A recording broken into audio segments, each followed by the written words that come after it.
Assalamualaikum warahmatullahi wabarakatuh. Selamat pagi anak-anak. Kita bertemu lagi di pelajaran MT Klasikal atau Pendidikan Al-Quran. Kali ini kita berada di akhir dari bab kedua menulis huruf-huruf Al-Quran. Memisahkan kalimat Al-Quran menjadi huruf tunggal pada surah Al-Insyirah. Kita masuk pada bagian 3 dan 4, yakni akhir dari bab 2 ini. Kandungan surah Al-Insyirah dan keutamaan surah Al-Insyirah yang ada di halaman 101 dan 102.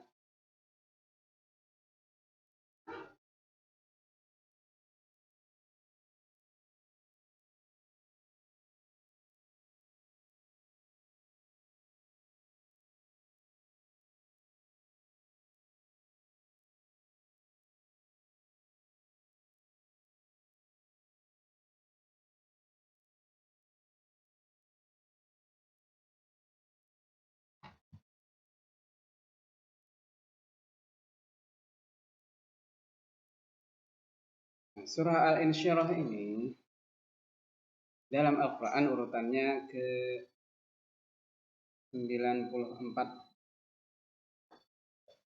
dan tergolong surah Makkiyah, yakni surah yang turun sebelum Nabi hijrah ke Madinah, sebelum Nabi berpindah ke Madinah, yakni masih berada di Mekah. Maka tentu saja surah ini diturunkan di kota Mekah. Al-Insyirah artinya kelapangan dada,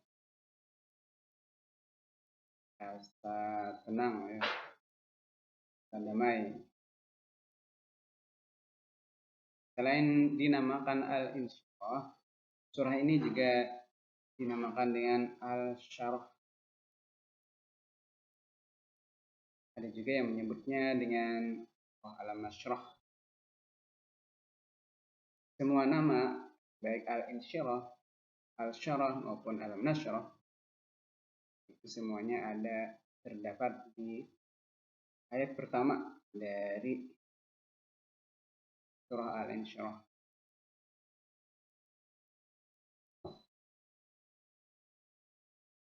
Surah Al-Insyirah adalah wahyu yang ke-12 yang Nabi Muhammad SAW ia turun sesudah surah Al-Duha dan sebelum Al-Asr.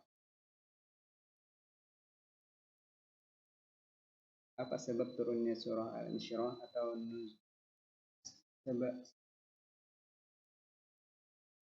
sebabun nuzulnya ya? Sebabun nuzulnya ya, sebab turunnya Al-Insyirah ya, menjelang turunnya surah Al-Duha, Rasulullah sangat gelisah dan bimbang karena lama tidak mendapatkan wahyu dari Allah. Lama malaikat Jibril tidak berkunjung kepada Rasulullah, sehingga turunlah surah Al-Duha. Kemudian setelah turun surah Al-Duha, hati Rasulullah yang tadinya gelisah dan bimbang menjadi lapang, menjadi damai.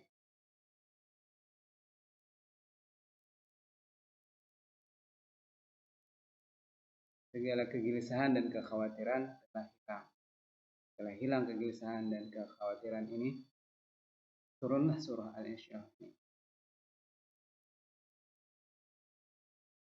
Sedangkan ketika turunnya surah ini, Al-Insyirah, kegelisahan dan kekhawatiran tersebut telah hilang. Beliau merasakan kelapangan dada dan jiwa yang tenang. Karena itu pada awal surah ini Allah mengingatkan beliau tentang apa kandungan dari surah Al-Insyirah. Kandungannya adalah Allah mengingatkan kepada Nabi Muhammad bahwa Allah telah melapangkan dada yang tadinya telah bimbang, lalu Allah lapangkan ketika turunnya surah Al-Duha. Ketika Nabi menerima surah Al-Duha, lalu Nabi merasa lapang dan menghilangkan beban Nabi. Selain itu, kandungan dari surah Al-Insyirah bahwa Allah meninggikan sebutan Nabi Muhammad. Nabi Muhammad ini tinggikan oleh Allah derajatnya baik di dunia maupun di akhirat. Di dunia ya sebagai penghulu segala nabi dan rasul, walaupun diutus sebagai rasul yang terakhir, tapi dia adalah pimpinannya para nabi ataupun rasul.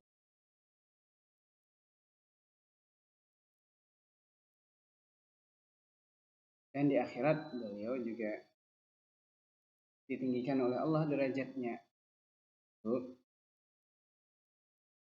Di akhirat nanti tidak ada yang boleh masuk dalam surga, tidak ada yang boleh duluan masuk ya sebelum Nabi Muhammad. Jadi yang pertama masuk surga itu adalah Nabi Muhammad.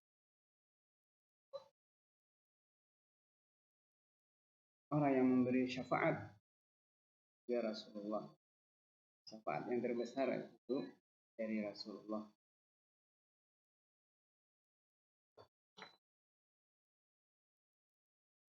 Kemudian isi kandungan surah Al-Insyirah ini juga Allah menyatakan bahwa sesudah kesulitan itu ada kemudahan. Diulang 2 ayat berurutan ayatnya. Fa inna ma'al usri yusra. Inna ma'al usri yusra. Menyatakan bahwa sesudah kesulitan itu ada kemudahan. Sesudah kesulitan itu ada kemudahan. Allah ulang 2 kali surah ini bahwa menyatakan benar-benar setelah kesulitan itu akan ada kemudahan. Jadi kita dalam kehidupan dunia ini apabila mengalami masa sulit dalam keadaan kesulitan, maka bersabarlah, menghadapinya dengan bersabar, nanti ada kemudahan. Karena tidak ada yang abadi di dunia, baik kesulitan maupun kemudahan. Kesulitan itu akan berakhir. Di dunia ini semuanya berubah-ubah, tidak ada yang tetap, tidak ada sulit terus-menerus. Tapi ada masanya, ini dinyatakan dalam Al-Quran bahwa setelah kesulitan ada kemudahan. Setelah kemudahan.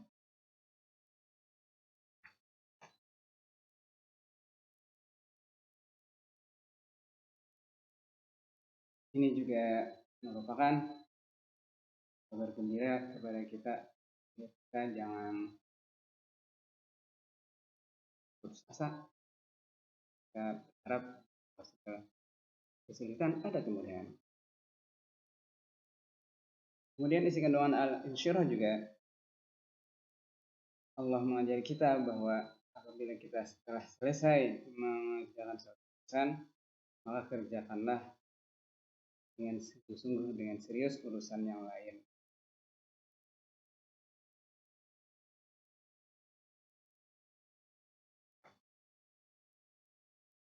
Hendaknya kita terus menerus belajar dan belajar, meningkatkan diri, meningkatkan keahlian. Setelah selesai satu urusan, kerjakan urusan yang lain. Setelah selesai belajar ini, kemudian belajar lagi yang lain. Jadi ditambah terus pengetahuan.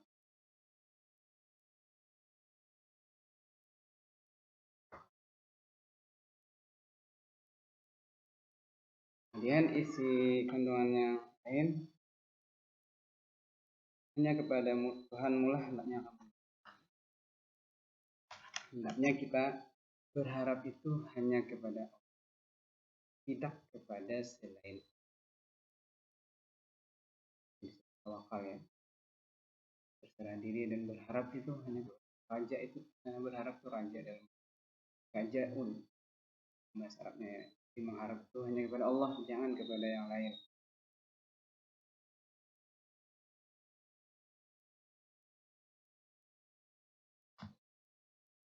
Nah, itulah tadi kandungan surah Al-Insyirah, bahwa Allah merapatkan dada Rasulullah, Allah meninggikan derajat Rasulullah, bahwa sesudah kesulitan ada kemudahan. kita disuruh terus-menerus mengembangkan diri. Jadi kita harus rajin. Dan yang terakhir, kita berharap hanya kepada. Kemudian keutamaan surah Al-Insyirah.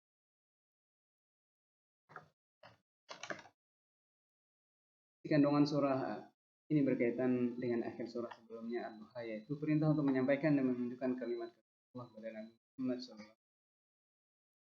Di antara nikmat itu adalah wahyu yang selama ini telah beliau terima. Padahal ini kandungannya ya. Dalam surah ini beliau diingatkan agar terus menyampaikan dakwahnya. Walaupun penyampaian itu berat dan mendapat penolakan oleh banyak manusia, beliau tidak berkhawatir dan berkecil hati karena Allah akan selalu bersama beliau. Ini kandungannya ya. Allah tidak akan pernah meninggalkan nabinya. Buktinya adalah dia telah melapangkan dada beliau sehingga mendapatkan ketenangan. Lapangan dada inilah yang menyebabkan Nabi Muhammad mampu mendapatkan kebenaran, hikmah dan kebijaksanaan, serta dapat memberikan maaf atas kesalahan dan gangguan dari orang lain.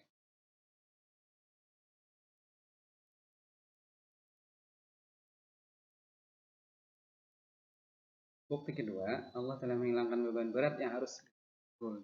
Banyak wafatnya istri beliau dan paman beliau Abu Thalib.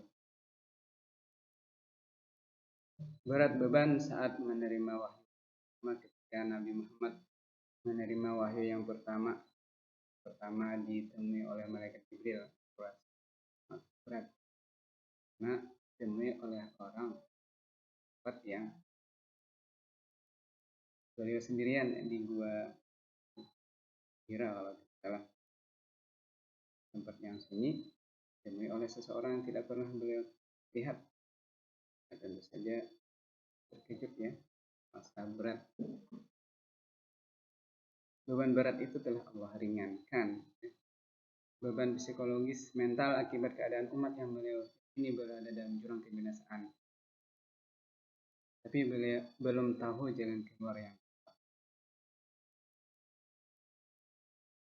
Beban mental karena beliau menghadapi umat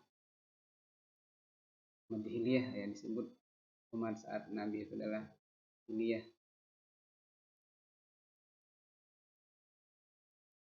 Dan banyak menghadapi para penentang-penentang beliau seperti Abu Jahal, Abu Lahab, dan Abu lainnya.